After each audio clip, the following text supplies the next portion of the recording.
लोकतंत्र है ये, और तंत्र एक अलग चीज होती है। तंत्र का कितना रोल है इसकी जांच करेंगे हम, क्योंकि बहुत सारी सीटें थोड़ी थोड़ी वोटों से आ रहे हैं, थोड़ी थोड़ी वोटों से आ रहे हैं, और कई जगह से शिकायतें भी मिली हैं।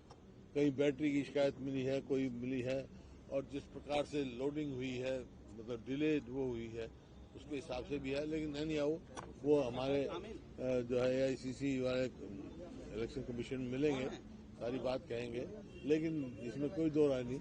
आश्चर्यचकित हुई। क्या बड़ा कारण मानते हैं?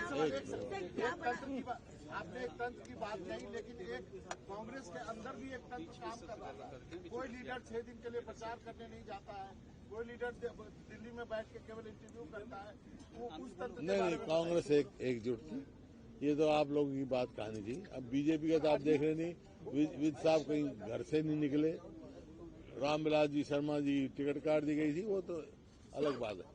देखो, कोई भी प्रजातांत्रिक पार्टी होगी, लोकतांत्रिक पार्टी होगी, मतभेद स्वाभाविक हो सकते हैं, लेकिन मनभेद किसी का नहीं था।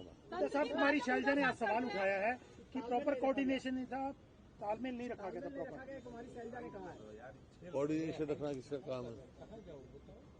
सबका काम है कोऑर्डिनेशन। कौन सा कोऑर्डिनेशन का मतलब?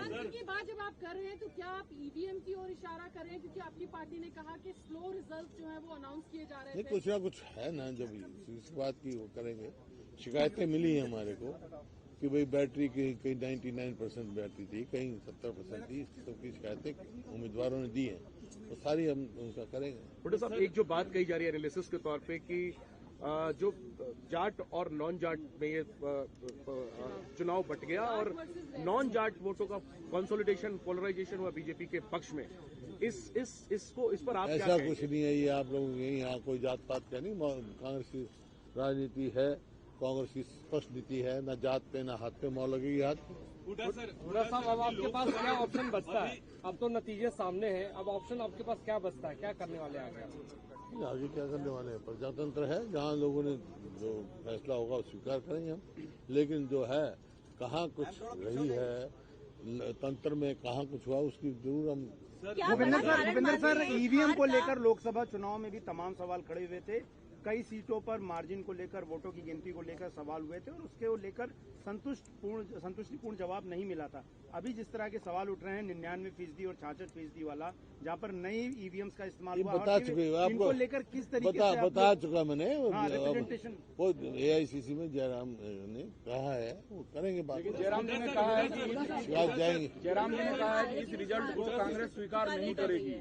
इस रिजल्ट को अंडर प्रोटेस्ट हम स्वीकार करेंगे। हुड्डा सर, अभी हाल में लोकसभा चुनाव हुए थे, वहां कांग्रेस का प्रदर्शन पिछली बार यानी 2019 की तुलना में बेहतर हुआ था, और महज कुछ महीने बाद बीजेपी एक बार फिर तीसरी बार हैट्रिक लगाती है, सत्ता के पक्ष में वोट मिलता है।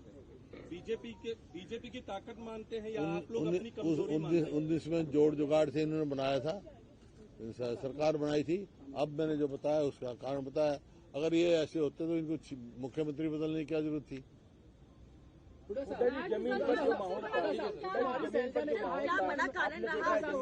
जमीनी माहौल था, बिल्कुल बदलाव के पक्ष में था।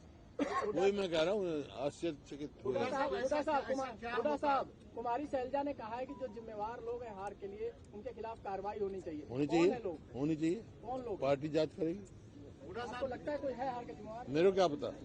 कोई अगर किसी को होगा शिकायत तो पार्टी भी जाएगी, कमेटी बनेगी पार्टी की, पूरी होता है। इसमें तो एक प्रथा है पार्टी। हुड्डा साहब, ये तीसरा चुनाव है जो देखा गया है कि छत्तीसगढ़, मध्य प्रदेश और हरियाणा जीती हुई बाजी आपके हाथ से, कांग्रेस के हाथ से निकल जाती है। क्या आपको क्या लगता है कि इसका अध्ययन होना चाहिए? क्या ये आप लोग भी अध्ययन करो इसका।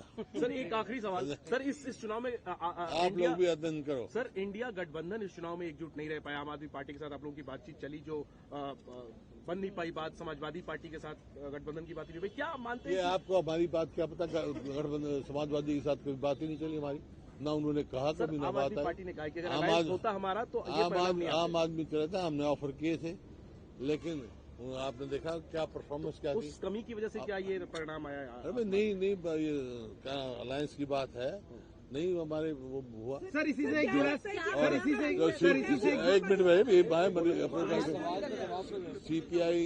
सीपीएम ने मांगी सीट हमने दे दी।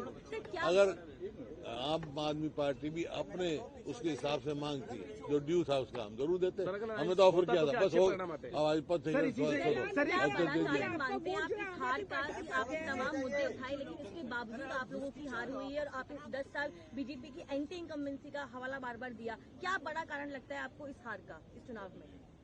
बता दो जी आप।